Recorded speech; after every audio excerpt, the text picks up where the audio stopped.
What's going on, guys? Welcome to the Platinum Podcast. Welcome to episode 16 of the Platinum Podcast, where we talk about all things PlayStation, all things trophies, and all things gaming. I'm your host, Lewis, also known as PlatinumBro to some of you. I am joined by my amazing, handsome co-host, Joel, aka GuyFarruski. How are you doing, Joel? I'm doing honourable today. Honourable? Is that to do with the hair? The shinobi way? A little bit. Excellent. And we are also joined by a guest today. We are joined by the amazing LUDIXP, also known as Lucy. Hi, Lucy. How are you today? Hi, I'm good. It's snowing, so that's exciting. Makes the day better. It does. It does. It was being like hit and miss. This is such a British thing, straight off the bat, isn't it? Just like talk about the weather straight away. Yeah. Thank you very much for coming on, Lucy. I've watched your stuff a lot of the time. Last episode we had Adam McDermott on, and I really fanboyed there. And I was thinking back, should I be fanboying as much? I'm still going to fanboy anyway. So thank you for coming on. Really appreciate it. It's really good to have you on. I've been watching your stuff for such a long time. You're like an old school YouTuber, yeah. Oh my god, am I? Yeah, like not to make you feel old or anything, but you must be making videos for like 5 years at this point. Yeah, it must be something like that. I actually got started my YouTube channel in 2006, but I wasn't doing the stuff that I did now. I just liked making videos, so I'm an old timer, clearly. Veteran of the ways. A veteran. Back then, it was all there was like Boogie. Do you know that 298 Yeah. just jumping into swimming pools naked? That was YouTube in 2006. And the guy that went to the zoo.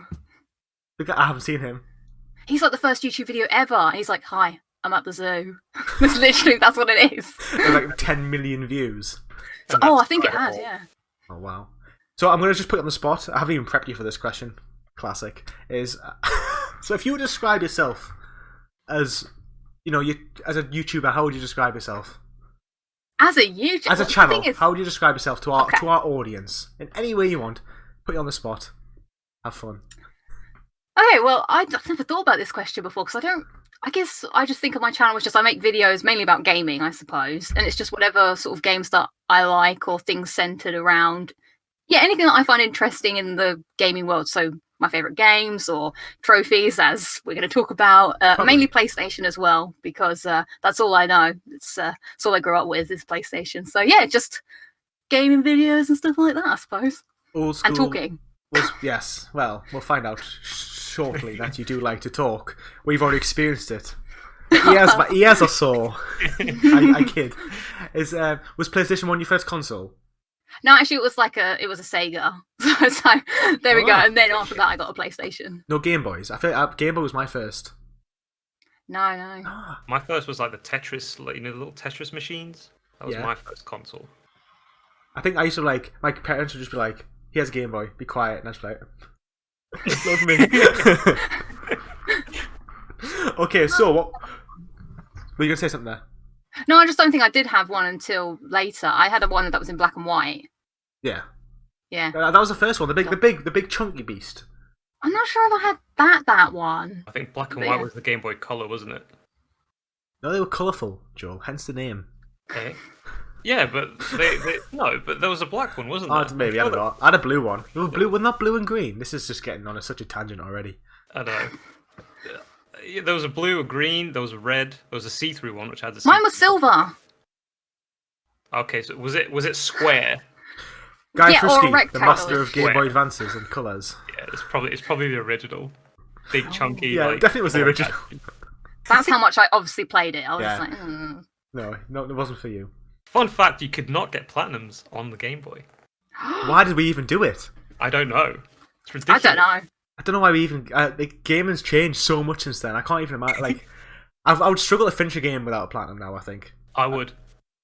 I could finish a game. I couldn't finish everything, complete everything. Imagine doing collectibles for no reason, other than the fact. Why would you? I tell you what. I've been recommended. What's the name of the game? Something Edith Finch. Yes. Everybody says that game is phenomenal, and I will not play it because there's no platinum attached. That's just platinum trophy snobbery at its finest. That is. I know what you mean. That I've had that issue in the past, and I've had to sort of get over it. I've tried to force myself, but it's okay. We can play a game without platinum. It's fine, but it's hard. It's like freeing though. It's imagine playing Zelda and being like, okay, well, I can do whatever I want, and I don't have to worry about anything. But the thing is, you still have trophies. No, you confused me. No, because Edith Finch, you still have trophies. You just don't have the platinum. Oh, so it's like you finish it, and you don't get a platinum for your troubles. Yeah, you just get 100%. Like, I don't want 100%. I want a platinum. I want a physical thing. You know, 100%. Why does that exist? Like, I know there's something to do with the points. I think with how it's supposed to add up. But at this point, I think just give everyone a platinum. Yes. My understanding, which is probably just absolutely wrong, to be honest, just putting out there before I even say it, is that I thought it was for smaller games, so like games that maybe weren't full AAA, they give them not a full platinum. But now, the fact that they're given like all these games that take 10 minutes to earn a platinum, I have no idea why they're still doing it this way now. I don't know. Maybe it's just the developers like making a point. What's the point though? Just being different. Like being edgy. I will not give you a platinum. You will play my game and you will complete my game, but you're not gonna get a platinum. That implies some sort of some evilness on the part of the developers. Do you see how evil I made them look for just not offering platinum? This is like a message, like give people platinums because it's not good. It's not nice. Okay, let's move. Joel's like just going on an absolute tangent here at this point. What we'll do is we'll start with our first little topic that we like to do, which is games we've been playing for the week or 2 weeks, because it's a bi-monthly podcast. So, Lucy, what games have you been playing this week? So, well, this week I've been playing a lot of co-op games just because, lockdown. So I find that trying to play games that will allow me to like chat to my friends, because you know how sort of you get on these Zoom calls and you all just sit there and it's like sometimes it's a bit awkward. So I find that if you have something else to do, like playing a game, then there is no awkward silence because the game is always filling the silence and you've got something common to talk about and stuff. So we've been playing Sackboy, Big Adventure, and we did try Destruction All-Stars as well, as that came out on PS Plus. And then for my own personal, what I've sort of been playing outside of that is I decided to go back to The Last of Us Part 2 this weekend to see how I feel on a second playthrough. Oh, I'd love to ask you some questions on that, actually. That was actually a secret note I wrote down, which I didn't share with you. I was like, do we have time to talk about Last of Us 2 today? But before I ask you that, can I just say, do you know when you join your Zoom meetings at work, when I join them, there's no one shares a video, okay? And it just says, literally, it'll be like 10 people and just say everyone has muted themselves. And everyone just sits there in complete silence. The boss comes in, says what he needs to say, and everyone just leaves. That is my Zoom call. That's my interaction for the day. Okay. No, I like to splice it up a bit. So I'll always turn my camera on unless I'm feeling really grumpy.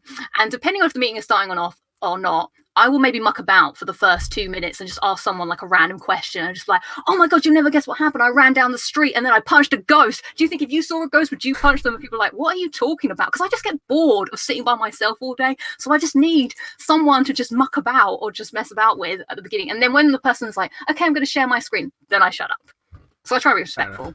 Okay, but you just share your hallucinations with everybody. Yeah, but I just, like I said, I don't like just the silence of everyone just sort of sitting there being like. So I just like to throw out a topic of conversation, like a hand grenade, and then just see what happens. To be fair, I'd actually appreciate someone like that in my meetings. I'm just like, "Oh, you all right?" And I'm like, "Yeah, yeah, me too." Mute.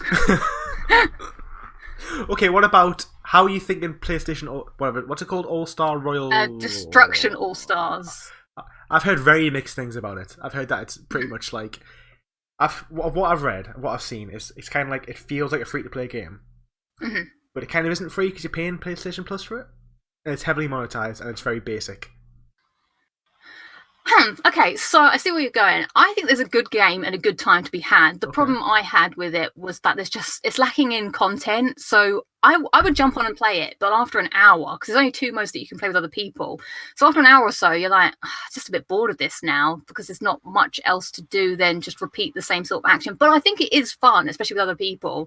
And some of the I can't imagine playing it by myself though. That's the one turn off because I don't know. You need to have other people like, oh my God, are you doing that? Like, I did a thing. It does hype it up. So I don't know. It's fun. I'm glad it's a free game. I definitely wouldn't have bought it because it's not my type of thing.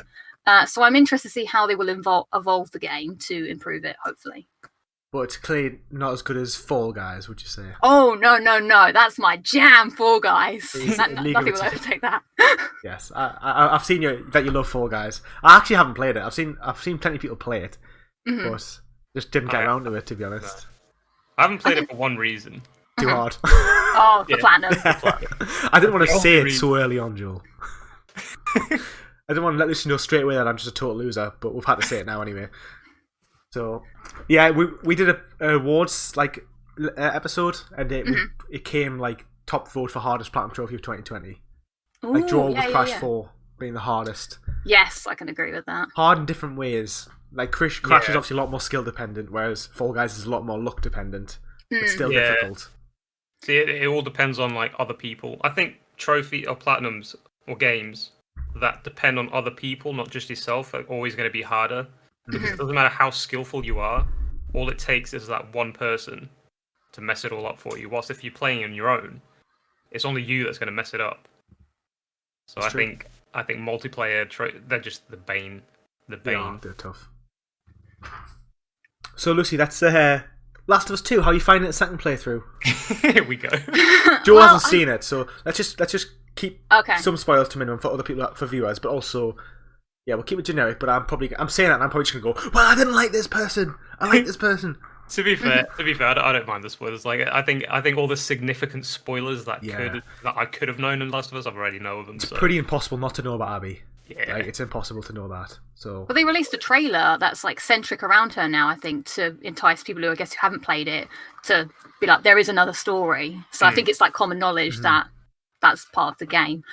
So I didn't really like the game when I first played it. I was just like, I love the first game so much. One of my favourite games of all time. Top 10 probably of all time for me. 100%. And then this one, I was just like, I was so excited for it. I bought the collector's edition, everything, because I was that hyped. And I don't know if it was just because it was like lockdown as well. And it just felt too like depressing, and things are already quite depressing. I think that might have coloured my opinion of it. I am enjoying it a bit more the second time around, but I still have a lot of like problems with the game anyway. I think I wouldn't even say I'm halfway through on my second playthrough at this point, but I don't think it deserves because I know a lot of people just hate it. I just hated the way it made me feel rather than the game itself. So I think the game's doing like a lot of impressive things and stuff. And of course, the main thing about the first game isn't part of the second game, so I'm like, and that's what everyone liked the most. So that's how it's going. I agree. It's the only game I pre-ordered in about probably since Spider-Man 2018. Yeah. I just don't really pre-order that games because I sometimes think it's in this bad spiral of developers not finishing games and pushing out games that aren't finished. But I pre-ordered it and I got it on the day, and I agree. It's a bit hard to take. It can be it's mentally exhausting playing it. Yeah. But I did think when I played it, it evoked some feelings and emotions that I just would never thought I've never experienced from a game before. But also, I still didn't like it. Yeah, I think that's the thing, because you don't want to feel those feelings, and that's why I do think it's quite impressive, the game, that it pushes you to think this way. And when I talk to people about it after they've played it, the Abby and Ellie sort of dynamic, I find that really interesting, how people feel about both the characters, because maybe that says something about you as a person, perhaps. So I do find the game fascinating in a way, but playing it, I also have some issues with just the pacing. I think this time around it's a bit better because I know where I'm going, what I'm doing, but the first time it just felt like I wanted to get to the story beat, but there was just so much just happening in between that wasn't doing anything. Too many encounters that just happened, encounter after encounter, and I was like, I'm so done with fighting these people. I just want to know the next thing that's going to happen.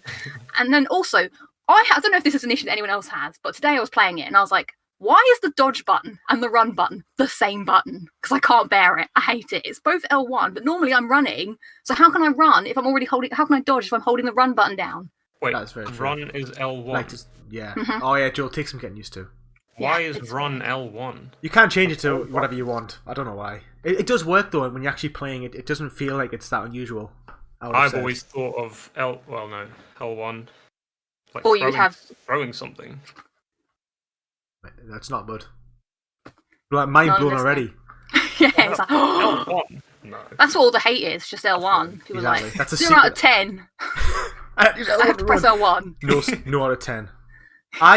I think if I could give some genuine criticism of the game that has nothing to do with the characters or the way it made us feel, it was literally just I felt like doing it in two big separate parts didn't work, and I think it would have been better if it structured it something like day 1 together, then day 2 together, and I think it would have allowed you to develop a better relationship with Abby, because the second time when I played it, I actually liked Abby. The first time I just didn't like her because of what happens, and I thought I couldn't push past it. Then the second time around I thought, actually, this Abby story is quite probably the best part of the game. And I think that if it maybe just structured slightly differently, the general person could maybe see it that way. I don't know what you think about that. I agree. I actually really liked Abby the first time I played it. I dislike Ellie a lot in this game, so I felt like I was in the opposite side where I speak to a lot of people and they just hated Abby, and I was like, I actually really liked her, and I feel bad that when I first played it, I was a bit like, oh, for God's sake, I just want to go back to the main bit that happens beforehand. So I rushed her story, but then started to really get into it. I think everyone does that because you wouldn't you? Because like when you switch to her, and I think that's what they wanted. They wanted that shock factor of the switch, much like how the first game does like a slightly similar thing. Is that a good, like, yeah, that might be great for a first playthrough, but does it make the game great forever? I don't know. That's the question, I suppose, but that's the choice they made. Yeah, it's sometimes it's sort of like they've disregarded certain plot points just to deliver shock value time and time again, and it's like, it's so hard to like the paint Abby as this villain so quickly on that it's so hard to get past it. But maybe most villains that people like, they're relatable and you understand why they've done things, and maybe if we'd just been given a little bit first, we might have maybe understood her better. Yeah, and I think Ellie does a lot worse, which is why I was kind of as well just like, this is ridiculous. Like, I'd get so frustrated. It did make me sad because I loved Ellie so much in the first game, and I'm just really sad that I don't know. I hope there's a third one where we can maybe get like an arc, and then maybe she finds some of her, like, she was the best part of the first game because she brought levity. It was like the world was so like down, but she was just young and she was happy and just mucked about and stuff. And this one, because she's like angsty teen, like 101 all the time, and I'm like, why does Dina even like her? Dina's all like really nice to her, and it's like, whatever. Like, but then sometimes she's like, yeah, and I'm like, it's so frustrating. Yeah, but then I think again, it's sort of like, we'll try and wrap this up because we are talking about this already. Okay, it's like sorry. 15 minutes in already. But I think again, it's like decisions of Naughty Dog, though, wasn't it? It's sort of like one of the key things is like Ellie has to kill dogs, and there's no dogs in Abby's combat. And it's like, and you don't see Abby's journey to Jacksonville. You just see her at the moment, so you don't know what she's actually done. And so murdered loads of dogs, I'm sure, on the way. Could have. So it's like, it's kind of like they've tried to display Ellie as the villain and not Abby. I mean, I don't criticize that. I think it's really interesting how they've done it. It just gets you thinking a lot. But is it as good as the first one? No, I don't think it's not. Joel, what have you been playing? Move on. Ghost of Tsushima. Nice. Have you not been playing that as well, Lucy? I beat it, this week. Oh. Have you? Are you still enjoying it, Joel? Yeah, I got like really emotional today. It was a hard cutscene to watch. I know, Lucy, you'll know it's when you just reach Act 3. Yeah, I know. Hit me right in the feels. Did it? Damn, literally. As soon as it happened, I instantly just screamed out, "No!" I think like my girlfriend in the next room was like, "What the hell's wrong with him?" It's really sad. Okay, leave me alone. It was horrible. But the game, I'm still enjoying it. I do have to agree with Adam though in saying the side quests are starting to get to me. Like all the side bits, it's starting to kind of grind on me now. That you kind of just want to progress with the story, and there's so much side things to do, and they're so repetitive as well. Although like the little story arcs are okay, like the actions that you do in them, they're pretty much along the same lines all the time. So it's kind of getting to me. But story, I'd probably recommend. I don't usually recommend people play the story first and then do everything else. But with Ghost of Tsushima, I think it's best you play the story first and then do all the side stuff, because you kind of get lost on where the story's going if you do like all the side stuff like I'm doing now. And it's a story that you don't really want to get lost because you kind of lose interest.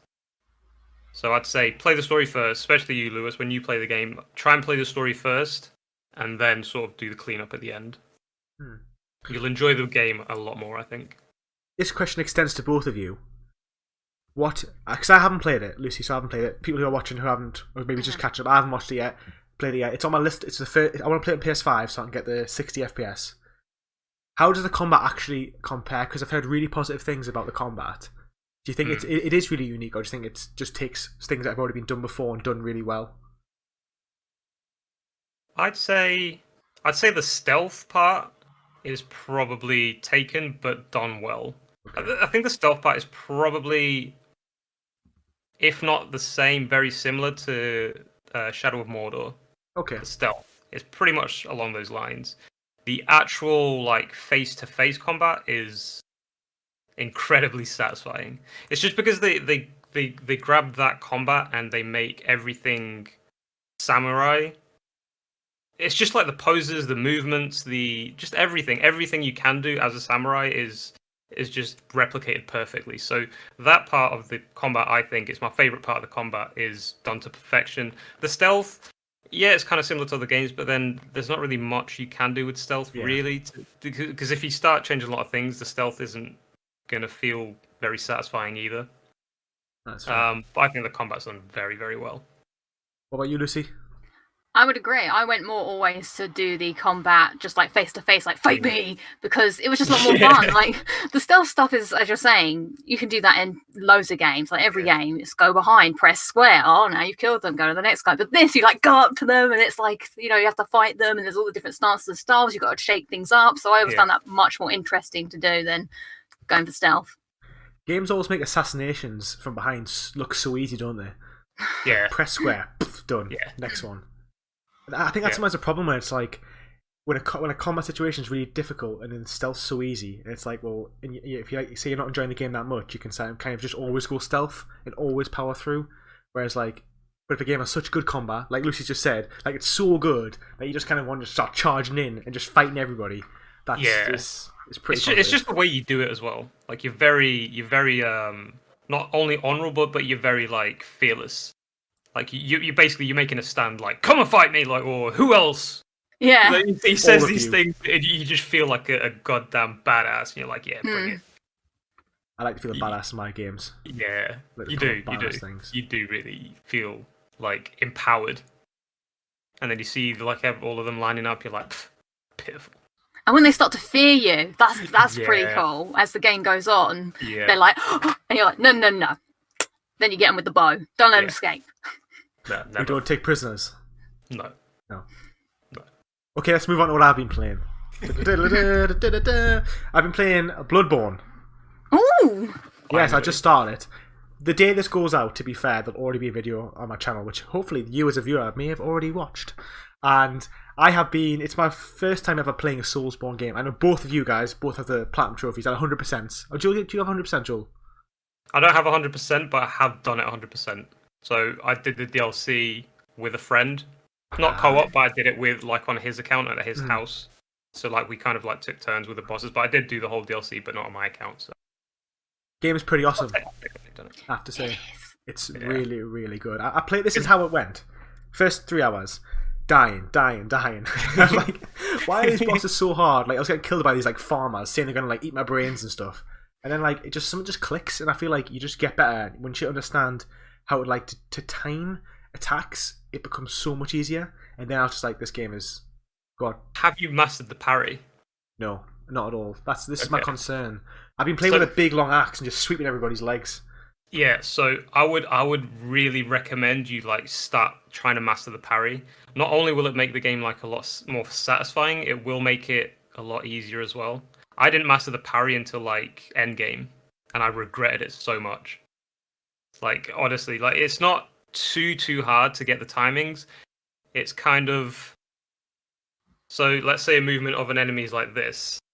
So it's parry me. No, I'll parry you. Are we next to each other? So you have your gun, right?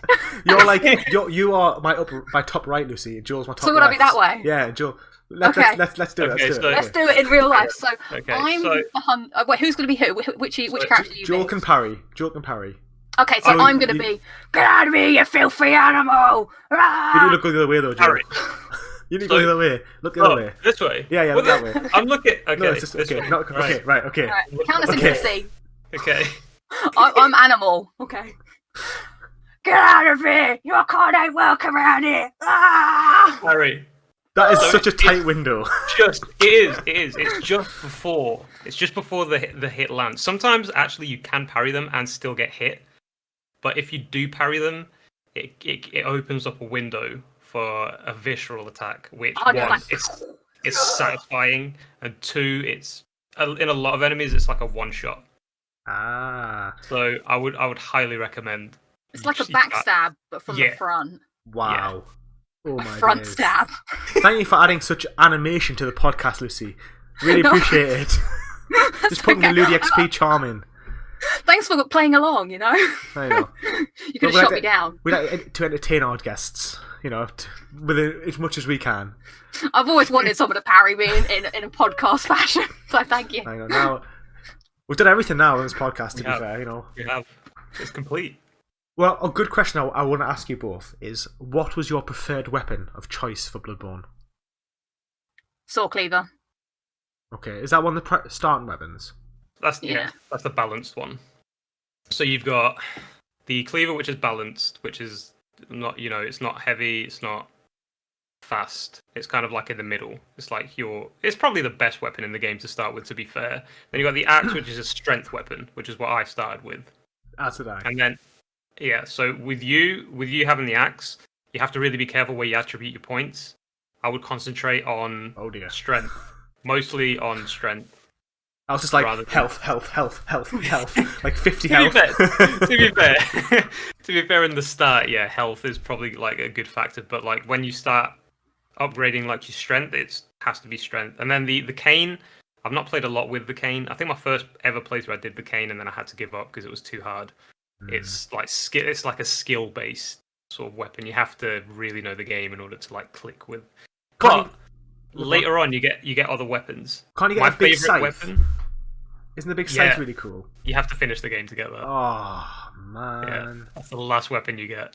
Oh, apparently, is it Ludwig's sword? Yeah, that's another good weapon for strength. If you're gonna go with the strength, that's what I've got. But then also, I was like, do I want to go this way or not? It depends.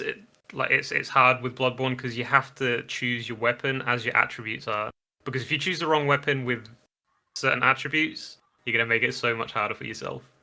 So if you want to carry on the strength path, I've got no choice now. Ludwig's blade is probably your best option. It's probably the best one in the game. Strength wise. My decision was made for me then. Apparently, it was. As well, I would like to say that Joel always talks about how hard Father Gascoigne was, and he's been like, we've been texting like every time I kill a boss, I'm like texting like, oh, I've just done this, blah blah. I ask him for advice and stuff like every 2 seconds, and then I actually did beat Father Gascoigne first time. Nice. So I was really happy. I'm so annoyed. But also I text Joel straight away. I was like, oh god, I can't wait to mug him off and tell him this. And he was like, what level are you? I was like, 25, and he's like, you're such a high level, like you literally should have like killed him anyway. And I was so deflated after that. I thought I was like God. I was like, I am Soulsborne God, but clearly that wasn't the case. Wait till you get to Bloodstarved Beast. Be a different tune then. Done it. I've done it. Yeah, it was hard. It was really hard. What level are you though? What level are you now though? I'm like level 32 or 3 or 4 or 5. I've done the Vicar as well. Well, you've just been like grinding over and over again. The Cleric Beast whooped my ass, and I was like, so I just ran around for like clearing the map like 5 times. But the Cleric Beast whooped his ass. He was like, no more. Exactly. But the Bloodstar Beast was tough. I really struggled. But I think I used the companion to help, and without it, I wouldn't have been able to do it. I think. Because it was a poison stuff. I just kept dying because I was like just dropping dead because I was just getting poisoned so quickly. Do you know you can get an item that you can throw, and the Bloodstarved Beast completely ignores you and goes to that item, and you can lay into him. Well, that'd be good to know. It's like the pungent blood cocktail or something. Oh well, that would be really good to know. It would have, but I didn't want to spoil it for you. Like I want you to become good at the game, like on your own. It's a whole experience. Struggle to learn. Yes. Struggle strengthens a person. Yes. Thank you, Master. Endure. Have you fought like any hunters yet? One. It was right mugging me off as well. He was sort of like, do you know when there's that guy in a Gatling gun? He was like trying to bait isn't the Gatling gun, and I was like, stop it, man. I'm really impressed with the AI. I think the AI is really intelligent. It's like, I wasn't expecting it to be the way it was. Like when like you start fighting, and they'll hear you from like around the corners. They'll just start like coming towards you, and you're like in the middle of a battle with somebody, and they'll just go stab you in the back. Yeah, it's a bit of a dick move, but it's I am impressed that it's actually the way it behaves. It's really clever.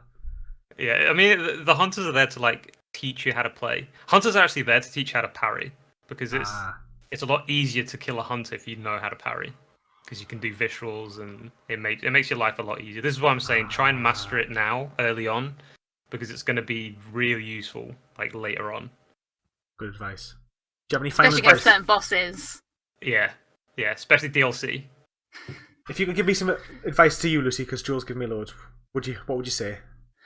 Oh, advice. Just quickly, because we have to move on, because I haven't even gotten to throwing 10,000 questions at you yet. All right. That's coming next, don't worry. My advice would be enjoy yourself. Oh, Fair come enough. on. So I can't. generic. You've given all the good advice. Like, Joel's, No, Joel's got his book out that he's wrote by hand. And Yeah. like, section 12A, master the parry. maybe just don't give up. Don't give up. That's. I think that's fair advice for a Souls game. I think you could probably apply that to many aspects of life. Fair. So wise, Lucy. So wise. Don't die. Don't die. Yeah. Don't die. Isn't it? No, but you can die. It's the point. Isn't there a trophy in Dark Souls for dying your first time? Mhm. Yeah. I remember reading something that somebody had not got the platinum because they hadn't died from Dark Souls. So they had like 90% and just hadn't died. Now, I do believe that, but it would not be the first playthrough because this is Dark Souls 2. Oh yeah. Dark Souls 2 is by far the worst Dark Souls ever made. But still, it's so Dark Souls impressive 2 is nonetheless. the worst game. It's still impressive, for sure. Like, I would like seeing a trophy list, and if I got to someone who had 99% and the only trophy they didn't have was that one, That's just it's impressive. showing Yeah, off. it is. Right. Okay, let's move on because we're going to move on to our main event. So when we have a guest on, we don't do follow our traditional format of like topics around certain things. Here is our topic. This is our topic. Lucy's looking up to our top right, like. Well, look at it like the right Look at those lanyards going, these are the topic. How unusual. So what we're going to do is we're just going to fire some questions your way, Lucy, about your trophy hunting stuff, your gaming experience. But before we do, how have you been finding lockdown? Oh, I hate lockdown. I know it's like there's worse things to happen, but I don't know. I just find it really just meh.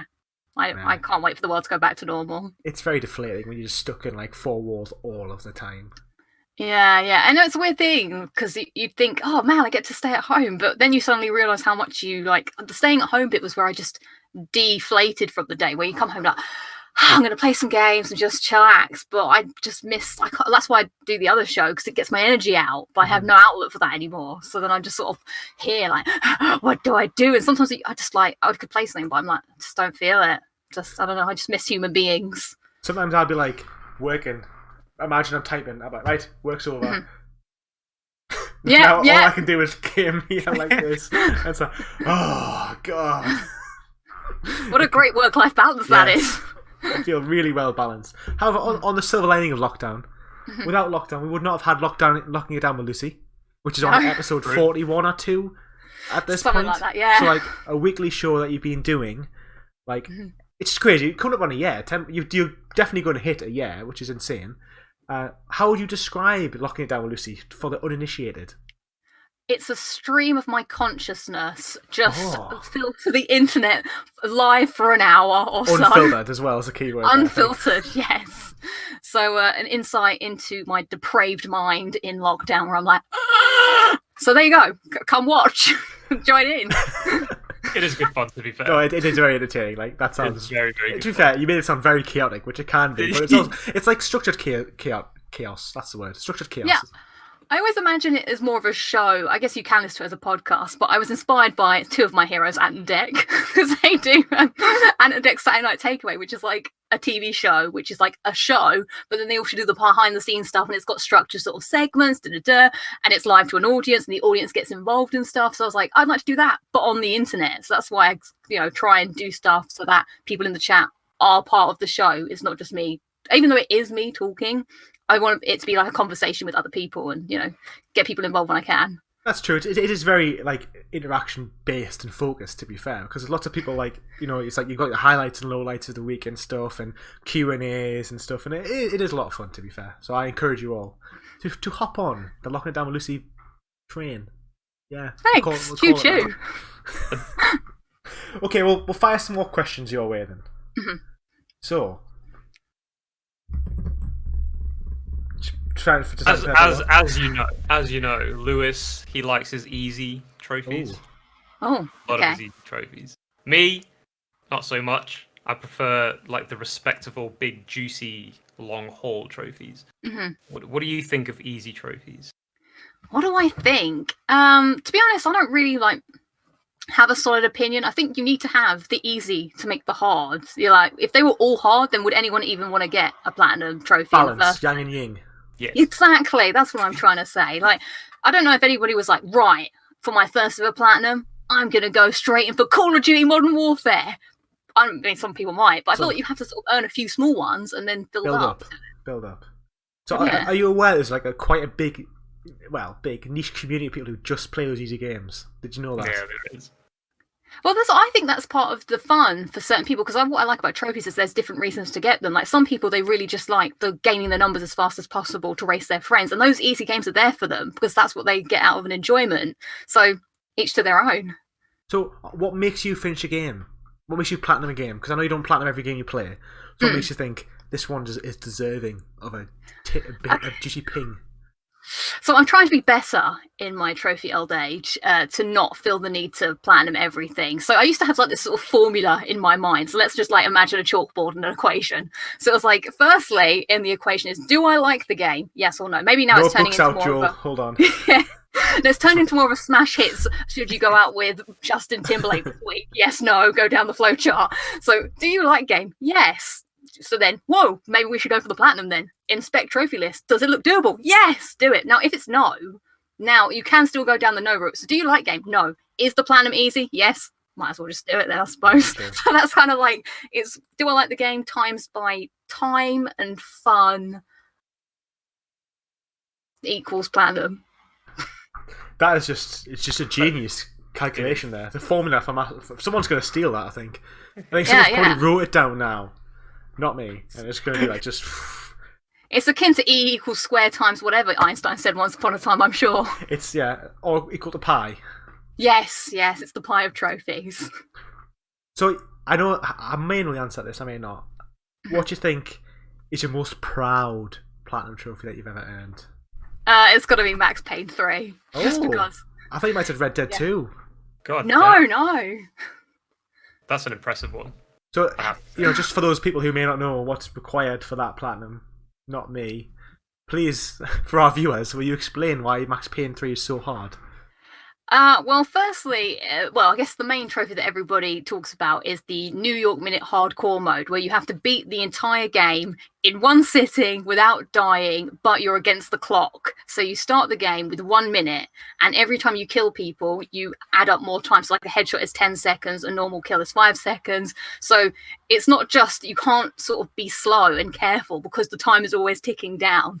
And it's quite a long game, and it's a shooter. So you like, and the bullet time and stuff. So that took a colossus effort, but most of the time the only reason I did it was because I really loved the game. So I would have never have done it. This is kind of like the sort of thing I was thinking in my mind was like, I was getting all the other trophies, I really enjoyed playing the game, I'd played it so many times at this point, and I was like, maybe I can do it, maybe I should just try and see if I can. So I did it for a solid week of just playing it over and over and over again, and I was like, they get to a point with a skill-based trophy where I could know in my mind if I'm good enough or not. For instance, Crash Team Racing, I love that game, but there was a point where I was like, I know I'm not going to get good enough to do this, so I'm just going to stop before I put too much time into it.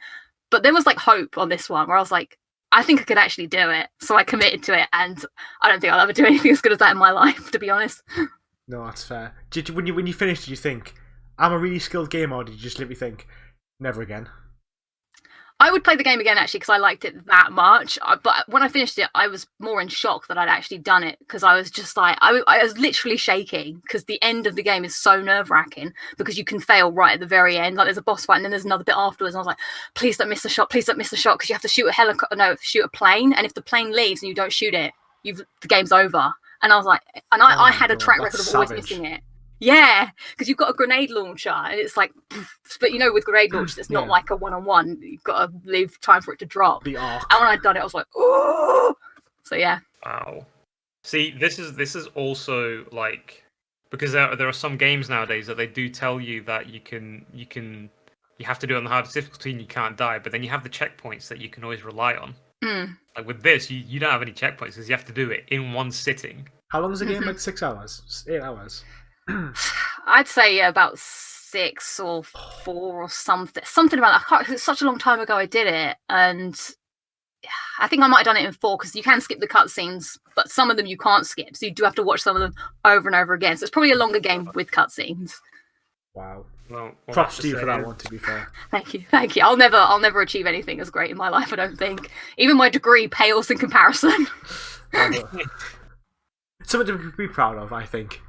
Yeah, It's I mean, I felt like Mum, and she wasn't too impressed. Didn't stick it on the fridge at all. Open the window to shout out your window, like, I've just platinum Max Payne 3. Shut up, Lucy! We've heard you swearing about it for the past week. We know. Oh, quality. So on that, are there any trophies that I think I know the answer to this one, but are there any like games that you haven't platinum because or you want to, but you just can't because it's too hard? It's not because this is one that I feel like I've earned. I've earned the platinum trophy for this game. Well, technically, but not really. Yeah. But I feel like I should have at the time. Destiny. I played that game like a freaking job. Like every day I was on it. I knew when the Nexus was opening. I knew when we were going to the moon, and Christ knows what else I had to do over and over again. And I just, because of 3 trophies, one of the ones which is to complete a raid without dying, because I could never get people together, and then it would never happen. There'd always be someone mucking about with the Gorgons. I'm like, ha, it was funny the first 100 times you did it, but can we please just get on with it and do the thing? It'd be 4 a.m. in the morning, and I had a throbbing headache, and it would never happen. I was like, but I spent all of my life playing this. I just want the platinum to show that I did the thing, and I never did the thing, and it will always make me sad. Isn't it like unobtainable now as well? Is it? Someone commented on my video saying you can't get the platinum for Destiny 1 anymore. I've lost it. It was in the back of my mind. I was like, one day I can do it, one day. And obviously the day, because I don't know if I would be able to do it now because I have no idea how to play it anymore. But yeah, that's one that I look at it. Have they closed the servers? I don't know. I apologise if we just destroyed one of your hopes and dreams for your entire life by telling you that you cannot obtain the platinum in That's Destiny. what I'm going to tell my grandchildren on my deathbed. They're like, Grandma, you're dying. What do you want to do? Bring me the PS3, young child, and let me platinum Destiny. And that'll be the last thing I do. Stop messing around with those Gorgons for the fuck. It's been 50 years. We get it. It was fun the first time, but not anymore. So, I like that you still over. managed to fit a grandma impression in. I feel that's another one of your trademark things is always doing an impression of your grandma. Oh yeah, no, my grandma's got a classic accent. That wasn't her accent there. That's my own grandma. But my actual grandma, yeah, she says funny things. I spoke to her last night actually. Not that anyone that's listening to this cares. Everyone's like, apparently you can still get it. You just need the DLC. Yes. Now that's what I was against because I was poor back then, and I was like, there is no way I'm going to buy this DLC just to get this platinum. So I took a bit of a harsh stand. I did the thing where you cut your nose to spite your face. never. Maybe I should. Yeah, but now I should probably let bygones be bygones and just do it. Yeah. Take my money, It'll Bungie. probably be cheap now, to be fair. Yeah. I'm surprised people are still playing Destiny with Destiny 2 being out. I thought people might have just left it behind. But clearly not. Yeah, well, you got the dedicated people. I would have thought after Resident Evil 6 was the flop it was, people would stop playing, but people didn't, did they, Lewis? That's true. Have you played Resident Evil 6, Lucy? No. Oh, don't play it. Don't play it. It is literally the worst Resident Evil game. It is a disgrace to the franchise. It's I can't even explain it because I know you've played Resident Evil 2 and 3, which I haven't, but I've seen enough about them. They're nothing like Resident Evil 6. It's 4 short stories. And it's just an action game, but a really bad one. Really cringe, terrible writing.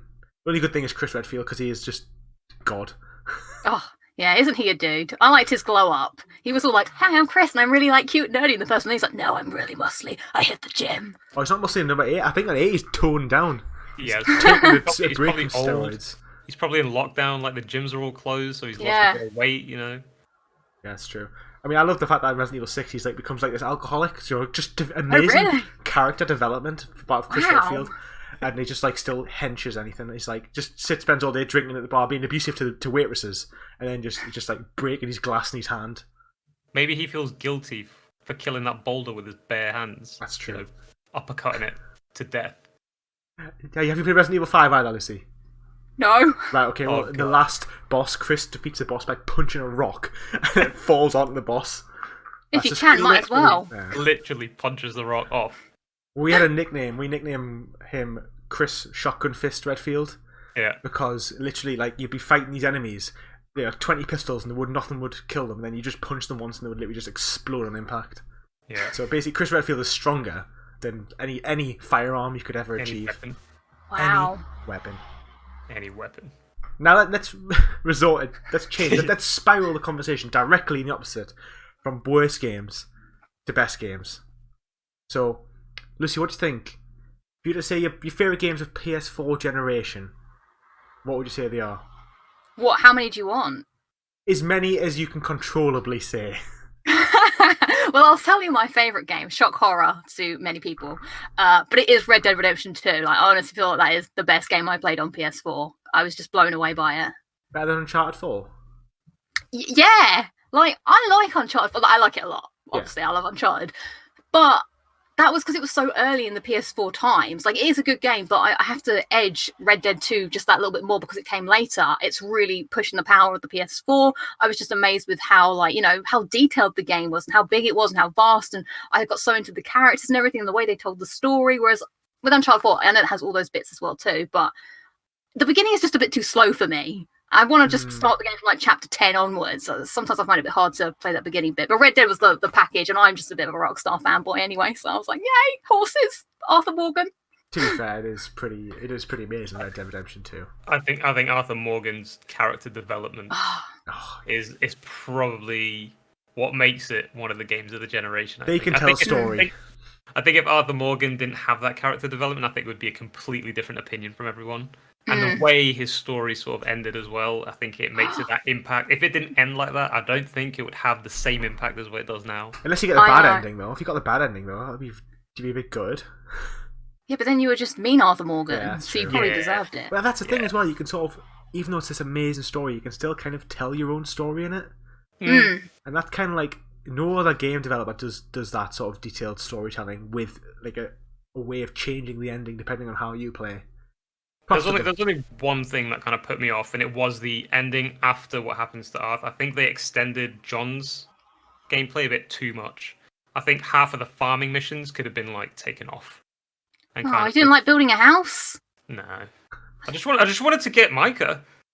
Yeah, fair. I just wanted to just get Micah, and it was just dragging and actually, I think when I finished the game, I was streaming at the time, and I said to myself, "I'm gonna finish this game on stream today."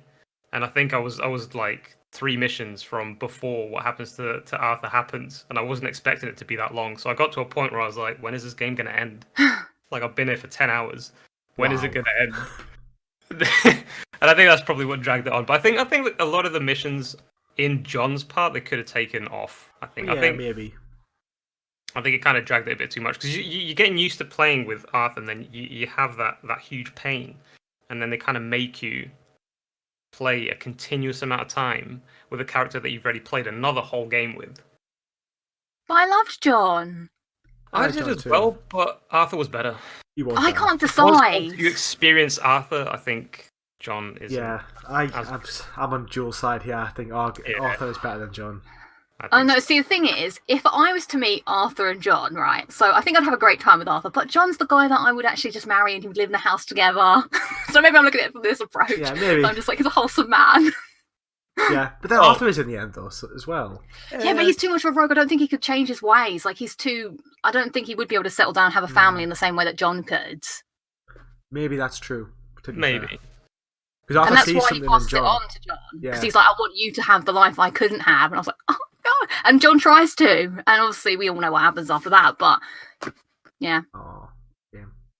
I enjoyed going back to watching. I haven't played Red Dead 1, but I have went back and watched all the clips, like all the cutscenes with all the gang. And I found that it was like just felt complete after watching it. I have a plan. Yes. Oh, Dutch's character development as well. I loved seeing like that sort of unfold over the course of the game, very like subtly as well. I was like, wow, this is so good. They're so great at telling a story, Rockstar. I was really surprised on what Dutch was at the beginning of Red Dead 2 and the whole downfall. Yeah, because in Red Dead 1, he's an absolute dark man. Evil man. Yeah, he's ruthless. He doesn't care about anybody. It's just himself. It's just me, and that's it. If I have to, take down half of your family and mine to get to where I want to get, I will. And like that difference when you first start playing Red Dead 2, where he's compassionate and he cares about the people who's around him, like genuinely cares, genuinely wants to take care of people. You kind of, it's great storytelling. It is. Like, it's not just Arthur. I think Arthur's the most impactful sort of development, but then I think maybe he's the most impactful because he's not in Red Dead 2. He's not in Red Dead Redemption, the first one. So you kind of, they have to kind of make him very significant because he's the protagonist basically. But yeah, it's just Rockstar really, really did a great job. Yeah, I just love that game. At one point, if it wasn't so long, I'd love to replay it, but it'd just be a colossus effort to do that. Oh yeah. When I first turned on, I remember my only issue with it was I felt it was just so slow in the beginning, and the lack of fast travel was like really annoyed us in the first like 5-6 hours. But looking back now, I don't think it was that big of a deal. And considering they've actually added fast travel in now, obviously they decided that it is better for having a better fast travel system. Especially when I'm sure when online started, it didn't have fast travel with the online either, which was rough. I don't think it did. When did you platinum the game? Haven't you, Lucy? When did you platinum the game? This year, but I did start the multiplayer on that Christmas that it was first launched. I remember thinking it was very empty and there wasn't much going on in it, and that's when I sort of left it. And I was like, I'll come back to it once they've beefed it back up. Yeah, see, that's smart thinking. They did beef it up quite considerably, though. To be fair, the online was a lot better with the rules than without it. But also without the rules, it is completely barren. So I totally get that. Yeah. And then the rules add some stuff in it. It is still very monetized. It's very much like it's like £6 real money to unlock each role if you haven't got the gold, unless you want to grind for like 2 months. So it's a bit, but on the whole, it's pretty good. The game is the offline, isn't it? Though the online's kind of something separate. The thing is though, like if you saved up your gold because the Rockstar knew the online sucked when it came out, like everybody who still played it every now and then, they gave you like free gold bars. Yeah. That's true. They sort of kind of gave you the gold in order for you to unlock the roles in the future. But yeah, I mean, I can agree. It's still pretty monetized. But I mean, it worked for GTA 6, so they thought it'll work here as well. I actually really liked the first Red Dead Online much more than the second one. I used to play that all the time. I like the bounty system on that one where you could become wanted and everybody in the map would hunt you. Yeah. I thought that was really good. I was kind of upset they didn't have that, but I think they might have, because they monetized it a lot more, they might have thought if we have this sort of like money system, people might be able to try and like hack it and get more money, which is a shame. I liked the co-op modes that they had in it, like actual story missions that you would do with other people. I used to play those all the time, and the undead nightmare mode where you could like fight like. I was on that like forever. That game, that was so good. I completely forgot about that. I just remember stand on top of these buildings, just throwing dynamite at zombies. Yeah. Oh, what a game! What a game! See, I was so upset that none of these things ever came back, and I was like, Do you think we'll get a Red Dead 3? What would they do? Sadie Adler. I loved her. Yeah. I need more Sadie in my life. She was badass, to be fair. Because they haven't had a female sort of protagonist in a Rockstar game. And like, apparently there was one like back in the day, a really old one. But I think if there was anyone that deserved it, it's Sadie. Her character is also really good. Yeah. I think we probably if we are gonna get Red Dead 3, it's probably gonna be like in about 10 years. Do you know what the problem with being Sadie is? Is the fact that it's the time period, because it's like, isn't the first Red Dead 2 set in 1899 and then Red Dead 1 set in 1911? Something like that. It's just like it's getting so close to like modern times. It just wouldn't be cowboy at all unless it's set bang on in 1911. Now it would probably work a little bit, but they had cars at the end of Red Dead 1, didn't they? Yeah. It's kind of like it's that transition phase into the industrial age. It's like it wouldn't be as cowboy-esque anymore. Maybe that would be the story. Maybe it would be, to be fair. Let's email them and tell them. I'll them right now. I want to take this conversation back a little bit because there's a question I should have asked you straight away, Lucy. Which is, well, not straight away, but it's like it's more of a beginning. And it's like we all get into trophy hunting for so many different ways. Like Joel was like just humble bragging at all his mates and telling them that he's got the trophies that they don't have. I'm quite like OCD completionist. I like to finish things. I like to like just get a lot of trophies. I think I've always been a bit OCD with like completion and stuff. And what when if you can think back to like 2007 or 8, what made you sort of like think, hold on, these trophies are pretty darn amazing, and I want to keep earning them? It was mainly just because I didn't really buy many games as I didn't have any money. So and Yeah, exactly. And Christmas and birthday for me was literally 2 days apart. So I'd have to just play the same games over and over. And having trophies there gave me something to do, something to work towards to prolong the length of my games. And also the great PSN outage that happened in 2011 or 10. I think it was 2011. That also was like, what do I do now? I can't play online with my friends anymore. What do I do? It was like 2 months. 2 months. Yeah. And that's when it really kicked off. That's what it was. Good old hackers. Yeah, like hacked everything. I think Xbox got hacked first, and like all the PlayStation people were like, oh, and then like it instantly hit them like a few months later, and that was Xbox going, oh. Dark times. It was dark times. I'm pretty sure I platinumed Uncharted 2, Fallout 3, and Assassin's Creed 2 in that time, because that's how bored I was. Assassin's Creed 2 was a great game to play. I think Assassin's Creed 2 was like the AAA platinum of today. Easy, it was accessible to everybody, and like quite fun. A couple of annoying ones, but all in all, it was a great platinum. It was a great trophy list. It's kind of crazy to think how games like AAA games, some have changed loads and some haven't changed that much since Assassin's Creed 2. Yeah, that's true. I think Assassin's Creed is just it's more or less the same trophy list. It's just they've made the map bigger and more tedious. Just bigger and bigger, so ever expanding. A lot more, you have a lot more things to do, which in turn makes your gameplay a lot faster. Because I think Assassin's Creed 2, it didn't take you that long to platinum. I think by the time, if you did like sort of everything once it was available, you'd probably be able to get the platinum like shortly after you finish the main story. Whilst now you have to put in a ton of hours with Assassin's Creed to actually get the platinum. I know from Origins and Odyssey, good God, all those question marks on the map, and actually Ghost of Tsushima is kind of getting to that state. I don't think it's as bad, but it's kind of along those lines as well. Where it's just The Witcher did it as well, but The Witcher made it fun because I think what made it fun for The Witcher was because a lot of the question marks were tied to quests. So if you did the quests at the same time, you'd clear the map. By the way, Lucy, we are very biased towards Witcher 3. We're like I love The Witcher 3. It's like our favourite game of all time. Well, that would be probably my second or third favourite game on PS4. I give my number 2. Oh. My number 1 was Spider-Man because I just love Spider-Man. Oh, okay. I see. I think mine's probably number 3. I think God of War and Spider-Man are probably above The Witcher 3. Ooh. Yeah. Nah. Not for me. God of War's amazing. It's hard, isn't it? From Lewis, he was like, I'm disappointed. It's when you get these like amazing games, it's so hard to separate them, isn't it? It's so hard to be objective and say which one you actually think is better. Because they're all amazing in different ways. You should get the platinum for The Witcher, though. I know I should. Yeah, have you not got it? No. I played it on Xbox in my defense. So I played it on Xbox in like 2014 when it came out, or 15. So I haven't. Did you get all the achievements? Yes. No, I didn't, to be fair. I hadn't been bit properly by the bug of completion. I feel like when you've completed everything, you always want to complete everything.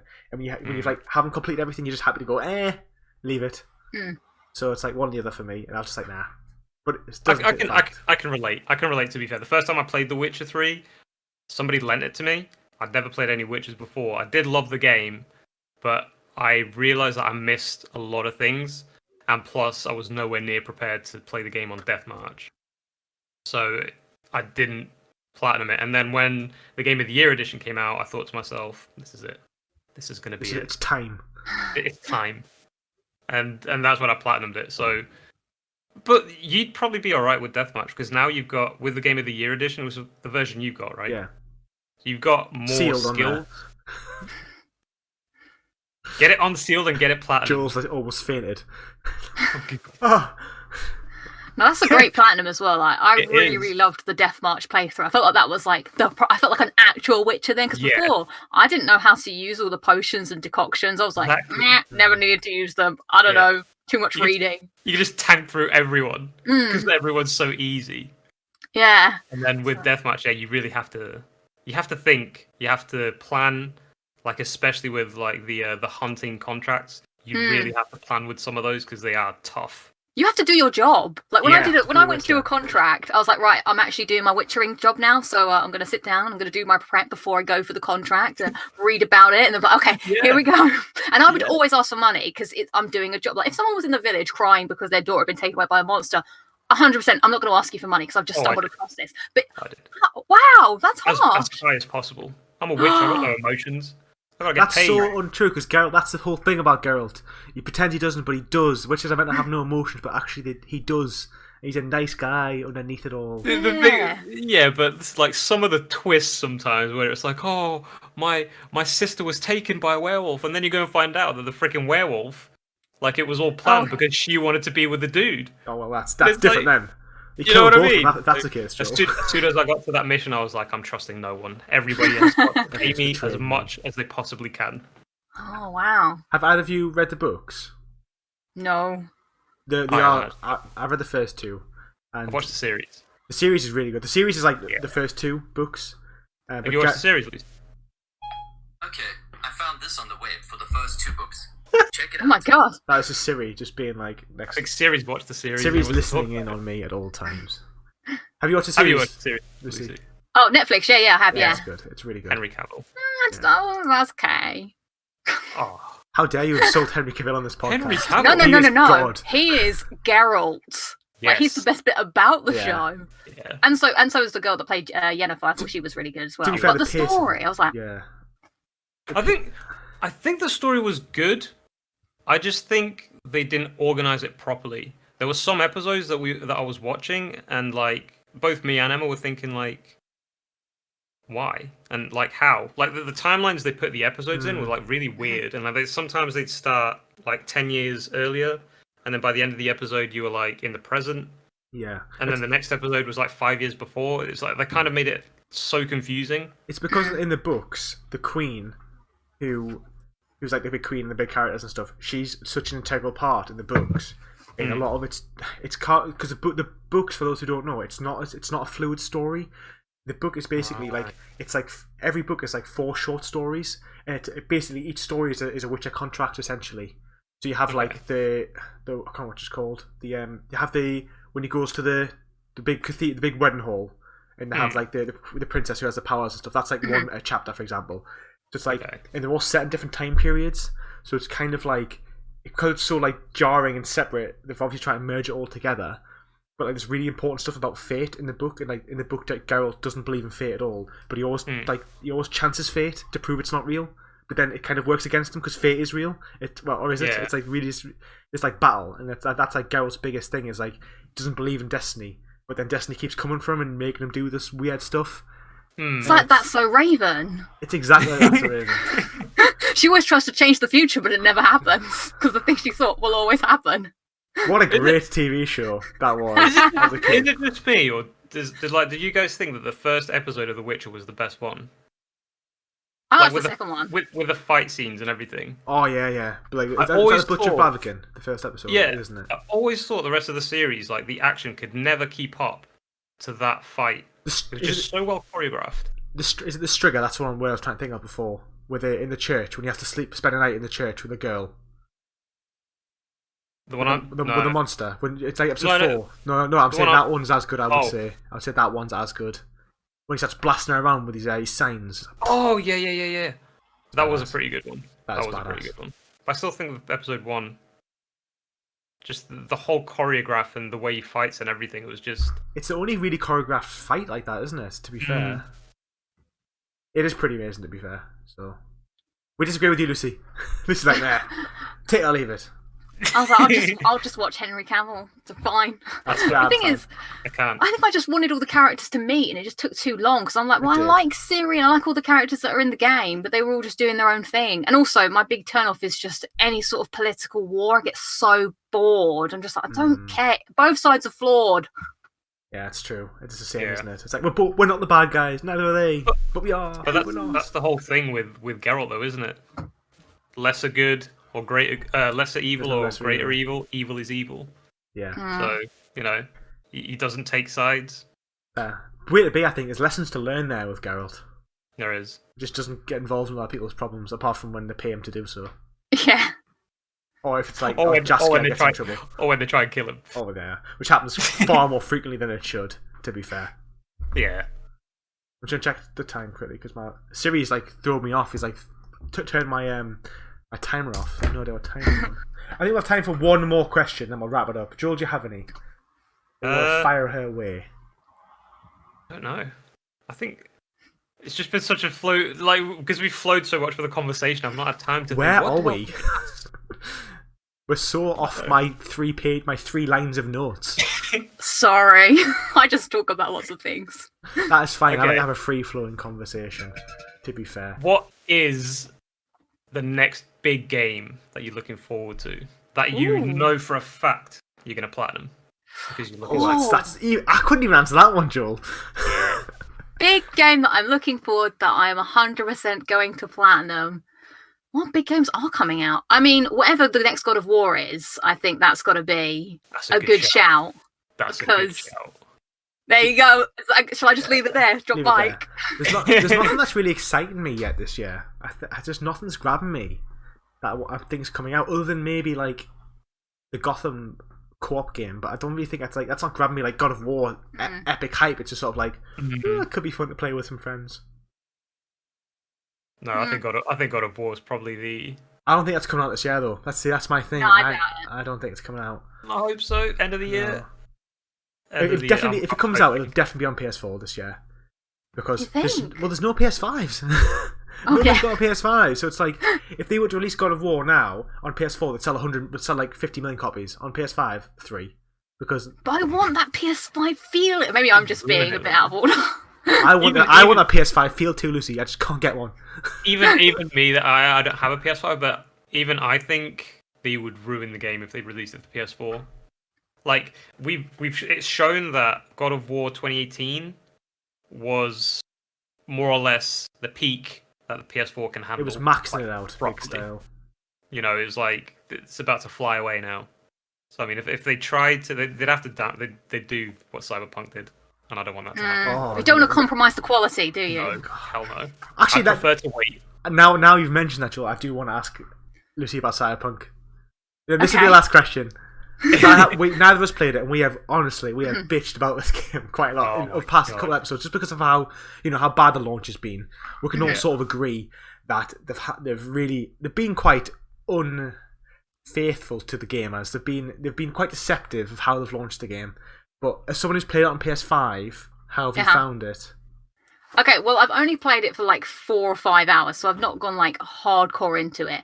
I think when I played it, I just couldn't really get into it. Like, I haven't had any sort of big bugs that have turned me off the game or anything from the small amount of time I have played. There was a little bit where the car wasn't working very well, and the tracking when you're driving can take you weird places. So those are my main gripes. I think it was just at the time, I know there was a weird part where I was driving around the city, and it's very like cool when it like looks nice. It's like really cramped and dense, but I was a bit like, I don't really want to feel cramped and dense. I kind of wish I was running around open field right now. So I kind of just left it, and I do really want to play it when it's fixed. I also don't want to, because I feel like people get into it and they really, really like it, but then they really hate it because it's not working properly. Yeah, and I don't want to do that. I'd rather just wait. So I'm cool with where I am. My 5-minute experience of Cyberpunk was my brother has got a Xbox Series X, so I was trash talking it, and he was like, "No, I'll show you. It's all right."